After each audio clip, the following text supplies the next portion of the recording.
Oh yes, the world in 1914. A great time of peace. Surely nothing bad will happen.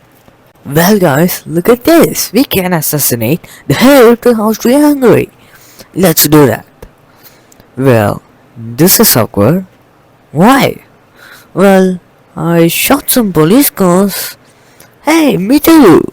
Initially, the assassinators missed him. One guerrilla prince came and assassinated him. This is unacceptable. So we just sent an ultimatum to Serbia. Sir, we agree on everything, but look at this. Number 6. Austrian officials should take part in the Serbian judicial investigation against conspirators. This is unacceptable. Send the message to capital immediately. The Serbs refused 1 out of 10 demands. Anyway, then World War I happened, and that's when we will begin our story.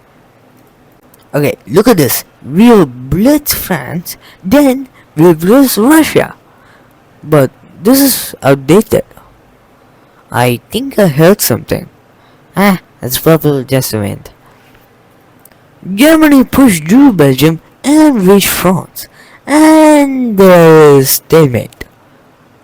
While Russia was a blitz. Then the Battle of the Somme, also known as the Somme Offensive, came. It was a battle of the First World War, fought by the armies of the British Empire and the French Republic against the German Empire. It took place between the 1st of July and 18 November 1916. On both sides of the upper reaches of the River Somme in France, the battle was intended to hasten a victory for the Allies. More than 3 million men fought in the battle, and of whom more than 1 million were either wounded or killed, making it one of the deadliest battles in human history. So that's what we are covering today. Before that, let's take a look at trench warfare. So let's say you and a comrade are just in a dug-up trench, and it is not nice, but you are at least surviving. Hello guys, we're going to overrun. Hello, oh well, this is and repeat. Now this is very oversimplified. The Germans are well fortified and in fact good trenches, which were amazing to live in. For the time at least. Well, this feels like home. Hey guys, this trench sucks. Let's just advance our enemy to escape this trench. Yeah, this is too bad to be in. The trench of the Allies were built for advancing, so they were less comfortable. In 1916, the Western Front was defined by two colossal battles, the Battle of Verdun and the Battle of the Somme.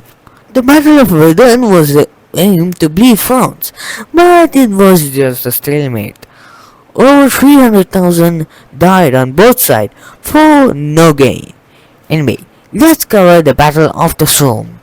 The French and the British had planned an offensive on the Somme during the Chantilly Conference against the Central Powers. The Allies agreed upon a strategy of combined offensive against the Central Powers in 1916 by the French, Russian, British and Italian armies. With the Somme Offensive as the Franco-British contribution, the French army was to undertake the main part of the Somme Offensive. After a week-long bombardment, British troops advanced, but many shells or darts missed the bunkers, and barbed wires remained intact. The British soldiers went over the top in waves, walking across no man's land. 50,000 British casualties in a single day before, including 19,000 dead British people. The bloodiest day in British military history, maybe. But also on the first day of the Somme, the German Second Army suffered a serious defeat opposite of the French Sixth Army. From July to August, battles for villages such as Olivet, Contamouson, and Guillemont were fought. Fighting also derived into small-scale attack, counterattacks, and the grinding attrition. The Germans proved resilient with machine guns and fortified dugouts inflicting heavy losses on the Allies. By late July, the Allies had only gained a few miles or kilometers. In August, there were continued assaults on German positions such as First Bridge, which was Australian victory. Fighting was intense, with artillery turning villages into rubble. The Allies struggled to coordinate infantry and artillery effectively. The German counterattacks slowed Allied progress, prolonging the stalemate. The battle also became notable for the importance of air power and the first German-made tank in September, but these were product of new technology and proved unreliable. In September 15, the first tank by the Germans were used. Oh wow, this machine really looks good.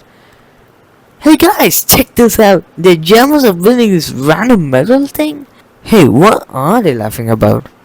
Let's go ask them. Hey you Germans, what is this? This is a water tank which will definitely not betray you. Wow, I never thought you Germans were this dumb. Hey, that was me. In October, heavy rains turned the battlefield into a quagmire. Fighting around Translow Bridge and La Sauce endured. The soldiers endured horrific conditions. Mud, waterlogged trenches, and constant shellfire. By November, the final assaults near Beaumont Hamel and Ankh River were ensued. The weather worsened, making movement nearly impossible. By November 18, the offensive was called off. The total Allied advance was about 6 miles. Over 400,000 British casualties, 200,000 French casualties, and 500,000 German casualties were the casualties in the Battle of the Somme. Over 1 million men fell in the battle. Well, that was the Battle of the Somme. There's another one. Yes, the second Battle of the Somme. It was fought from August 21 to September 3, 1918. It was a major Allied offensive on the Western Front that marked the beginning of Germany's retreat and the final phase of World War I. After the German spring offensive of 1918 stalled, the Allies under Marshal Ferdinand Foch shifted to coordinated counterattack. From August 8 to 12, the Battle of Amiens was fought. It had already shown German vulnerability with rapid Allied advances. Somme was chosen for the next push, aiming to break German lines and reclaim territory lost earlier in the year. By August 21, the offensive had started. The British Third Army launched a surprise attack in the north of the Somme, but was supported by the French forces and the United States second corps, and the Allies advanced rapidly.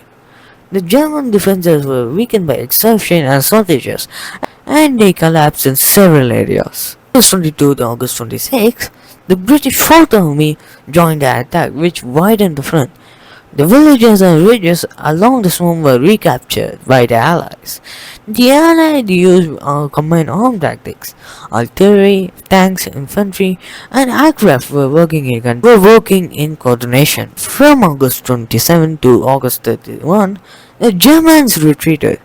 They began withdrawing to the Hindenburg Line, the last major defensive system. Thousands of Germans were captured, and morale declined sharply. The Allies advanced up to 15 miles in some sectors, a dramatic contrast to the static warfare of the first Somme battle. From September 1 to September 3, the Allies had secured the Somme basin. Offensive ended as the German forces regrouped and they were behind stronger defenses. The victory set the stage for the subsequent Allied attacks that will continue against the armistice in November. Unlike the first Battle of the Somme, which symbolized attrition and stalemate, the second Battle of the Somme showed rapid Allied mobility and coordination. And that's it. In World War I, the Somme was a great battle. It was a large battle. It wasn't necessarily a turning point, but it was still one of the biggest battles in human history. The second battle was also the turning point for the war. Well, at least this will not become the prequel for another bigger war that will kill even more people. Hello people, I will lead Germany to war against the Allies and also kill out the Jews and start the Holocaust and commit some war crimes along the way. Everyone like that? Well, let's start the war.